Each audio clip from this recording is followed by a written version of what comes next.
Hi everyone and welcome. I'm Dr. Susan Brown, Director of the Center for Better Bones. You know, every once in a while I take a few minutes to answer your questions.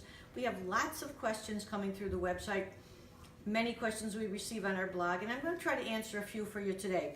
Like some of the questions that I received a long time ago, one really interesting from New Zealand, asking about dairy. And their question is, they've heard that dairy is acidifying and it really shouldn't be used because it creates the acid condition, so we shouldn't use it for bone. Another person writes to me and says, hey, gee, what's the latest news on dairy for bone health? Well, what I want to tell you is that in our opinion here at the Center for Better Bones, dairy can be a very good food if you digest it well. It is only slightly acidic, as all proteins are acidic, and dairy has some protein, but it's only slightly acidic. It's not as acid forming as meats or some of the beans or other higher protein food. If you look at it around the world, there's many cultures where dairy is really highly used and highly appreciated. It contributes a lot of protein to the diet, a lot of minerals, a lot of phosphorus.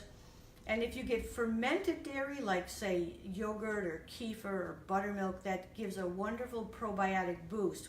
In fact, the research that I wrote about recently in the blog was people who habitually ate yogurt seem to have better bone density.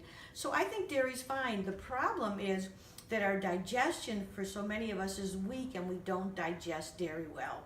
And so we have to avoid it. One of my colleagues, John Douillard, who is a specialist in Ayurvedic medicine, his book, he called it Eat Wheat. And his argument is that we should be able to eat wheat and dairy, but if we have weak digestion, we can't eat it. So part of the solution is correcting the digestion and not just avoiding those hard to digest foods. All that being said, you may be a vegetarian and you may develop a fine diet without dairy, but I would not stop dairy just because of its slight acid load, because we still need acid forming foods, we still need proteins, we just need those in balance with the alkaline forming foods. So another person wanted to know what the latest is on dairy.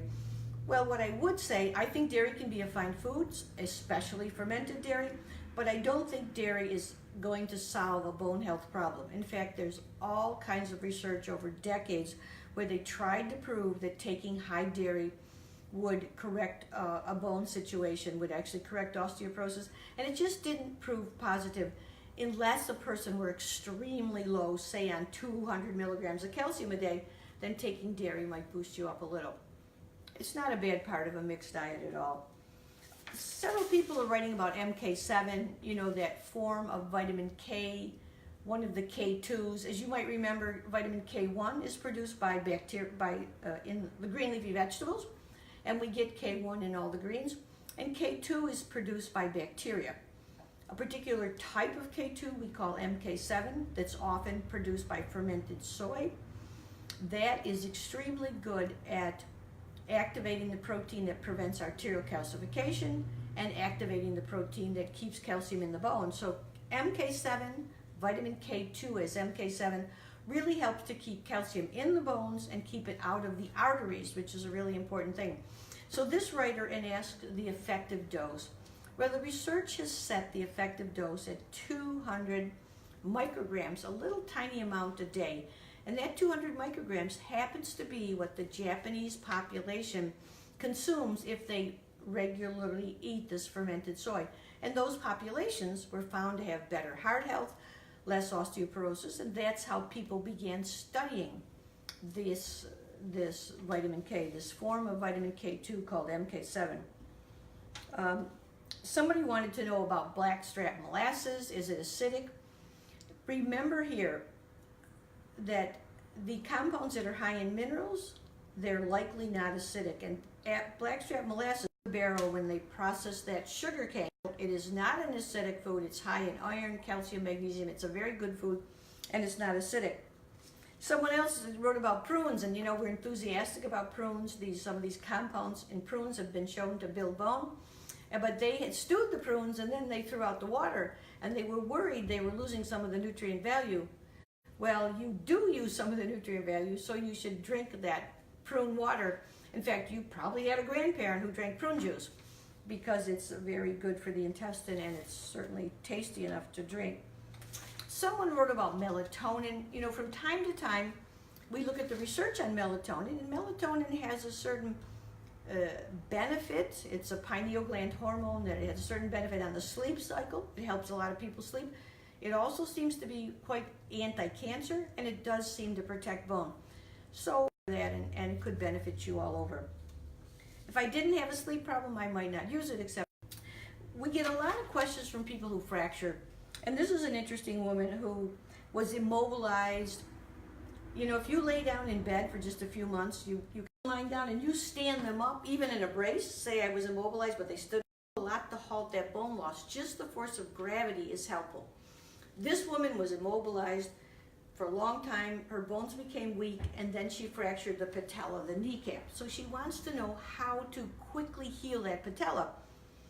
If you have fractured, or you know anyone who's fractured, be sure to get a hold of our article, How to Speed Fracture Healing. There's a whole series of nutrients that can help, a high-protein diet, a high level of antioxidants, even self-massages, many things you can do to speed your fracture healing. And we've seen many clients come to us reporting that they sped up the fracture healing a lot into a very short period of time. You know, quite a few questions about vitamin D. Vitamin D, of course, is a nutrient that's essential for bone health.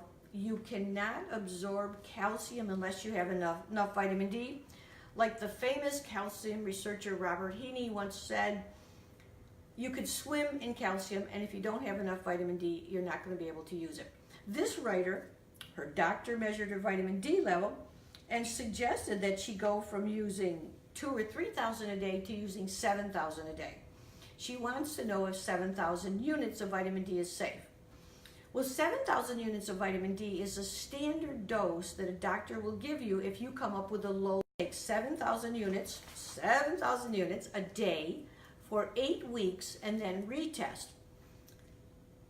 And then see did you go from 20 to 50? Did you go from 20 to 40? And then you can judge how long you should be taking that higher dose. If you were told to take 7,000, you're probably forever going to need 4,000, because that's just the way it works. It's not like I take vitamin D today, bring my level up, and I can stop taking it, because every day we need vitamin D. Actually, we use about 4,000 units of vitamin D a day, so you need to keep taking it, but probably not that much. Take your 7,000, 8 weeks, retest, and then most likely you'll go on 3,000 or 4,000 a day after that. Vitamin D is very safe. It's a great nutrient. Grassrootshealth.net is one of my favorite sites to teach you public interest perspectives, advocacy perspectives on how to protect your health with vitamin D. You know, the last thing I want to mention is somebody writes about, I've been taking calcium for years, then I incorporated K2 and D3. Nothing seems to help. I almost have to start on one of those bone drugs, and I don't want to do that. Is there anything I can do to build bone fast and safely? Well, I would just say that I have, here at the Center for Better Bones, we've dedicated the last 30 years to developing a very refined program, an all-encompassing program of nutrition, lifestyle, exercise, stress reduction, even meditation, and of course the development of an alkaline diet and the strict measurement of your pH levels that allows you to begin rebuilding that bone. And also an important step of our program is to find out why you're losing bone. So if you're interested in building bone, it's fine to take 1 or 2 nutrients, but better get on board with us, use all the 20 key nutrients, and do all the steps of our program. You can find all the steps of our program and all the information on our program at betterbones.com. You know, there was one last question too that I wanted to address, because people were very worried about this one woman writes, very worried about a vertebral fracture. She said that she's concerned that she has a vertebral fracture because she had some pain in her back. The pain at times came and times went. I would say whenever you have a concern and you have a question, could I possibly have a silent fracture, particularly in the spine, just go ahead and talk to your doctor about it. They can do an x-ray, or they can do an analysis, what they call a vertebral deformity assessment on the bone density machine, and see if there's any kind of hidden fractures. The most important thing is we want to feel good, we want to feel empowered, and we want to feel confident. So if you have any questions, reach out to your doctors, reach out to us, and keep building strong bones. We'll talk to you all later.